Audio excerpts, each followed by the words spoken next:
Fredericton, the start of a new week marks a time for Fredericton to begin healing as a community, the city's police chief said Sunday, as officers cleaned up a makeshift memorial dedicated to two constables gunned down earlier this month. Just over a week after officers Rob Costello and Sarah Burns, along with civilians Bobby Lee Wright and Donnie Robichaud, were shot dead outside an apartment complex, Leanne Fitch issued a lengthy statement on the force's website.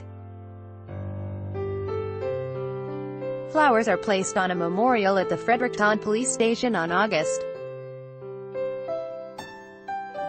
11, after 4 people were killed a day earlier. Andrew Vaughan, the Canadian Press: I know that none of us will ever forget that day, but in memory of the 4 people who lost their lives, it's time for us to heal, so that we can continue to build on their legacy, she wrote. There will still be difficult moments as we move forward, but we know that we must. Since the shooting on August 10, mourners flocked to the police station to pay their respects, leaving cards, flowers, signs and stuffed animals to pay tribute to the small police force.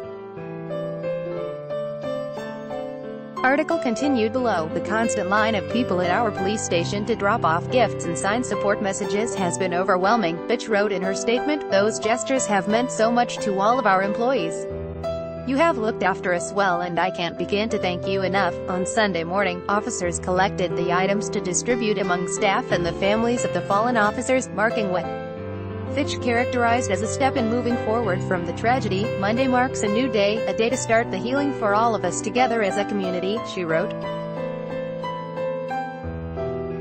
The outpouring of sympathy was also noted by Costello's common-law spouse Jackie McLean, who has been documenting her mourning process on Twitter. People are starting to pack up to go home, and I'm not gonna lie, it's freaking me out a little bit, McLean tweeted Sunday. I've had all of you holding me up and squeezing me back together this past week.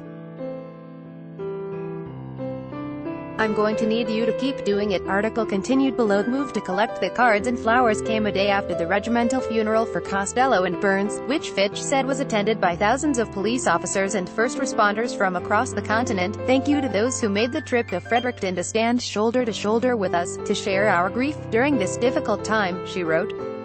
Fitch also addressed the legal process that is just beginning to play out in the wake of the deadly shooting. Matthew Vincent Raymond, 48, will appear in court August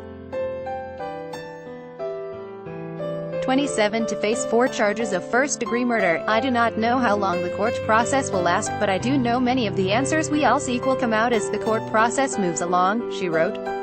In a statement last week, police asked that the public not speculate about the case or the alleged shooter's motives.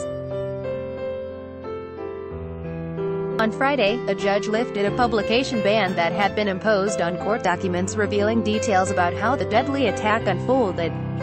Monday's ban came hours after several media outlets had already reported on what the documents contained. The now public documents say the accused gunman was wounded as he allegedly exchanged gunfire with another officer from his apartment window.